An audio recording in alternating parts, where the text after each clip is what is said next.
Pemirsa, Kementerian Keuangan Kemenkeu menyatakan akan terus memantau perkembangan perekonomian global untuk menjaga surplus negara perdagangan Indonesia. Berlanjutnya, surplus neraca perdagangan mencerminkan posisi eksternal Indonesia yang masih cukup resilien di tengah gejolak perekonomian global yang masih tinggi.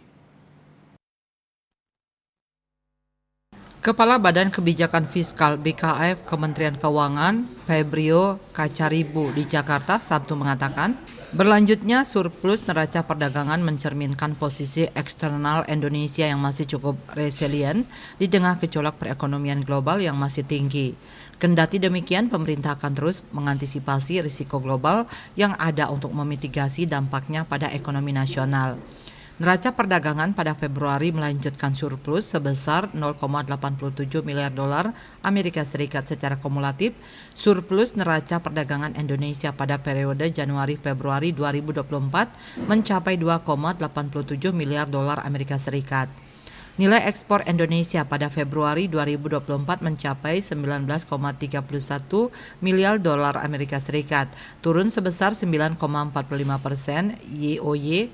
Penurunan ini terutama bersumber dari ekspor non-migas sebesar 10,15% YoY akibat penurunan ekspor batubara, besi dan baja, serta minyak sawit. Moderasi harga komoditas dan penurunan volume perdagangan global menjadi penyebab menurunnya ekspor non-migas Indonesia. Secara sektoral, penurunan terjadi pada ekspor produk industri pengolahan sebesar 11,49% YoY, serta sektor pertambangan dan lainnya sebesar 7,54% YoY, sementara sektor pertanian tumbuh 16,91% YoY. Adapun secara kumulatif total ekspor pada periode Januari-Februari 2024 mencapai 39,80 miliar dolar Amerika Serikat. Di sisi lain, impor Indonesia di bulan Februari 2024 tercatat sebesar 18,44 miliar dolar Amerika Serikat, tumbuh 5,84% YoY. Peningkatan impor didorong oleh sektor non-migas yang tumbuh 14,42% YoY dan sektor migas sebesar 23,82% YoY.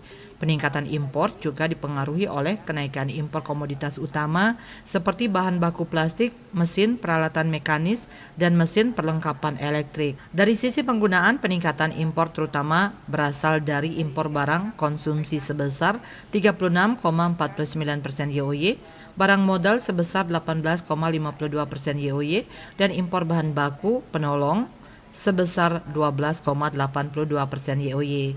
Tren peningkatan impor pada awal tahun 2024 menjadi sinyal membaiknya aktivitas ekonomi domestik.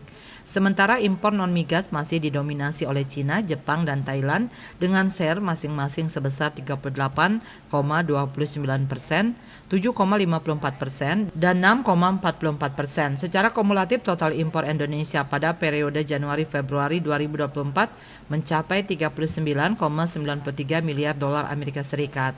Febrio menambahkan, pemerintah akan terus memantau dampak perlambatan global terhadap ekspor nasional dan menyiapkan langkah antisipasi melalui dorongan terhadap keberlanjutan hilirisasi SDA, peningkatan daya saing produk ekspor nasional, serta diversifikasi mitra dagang utama.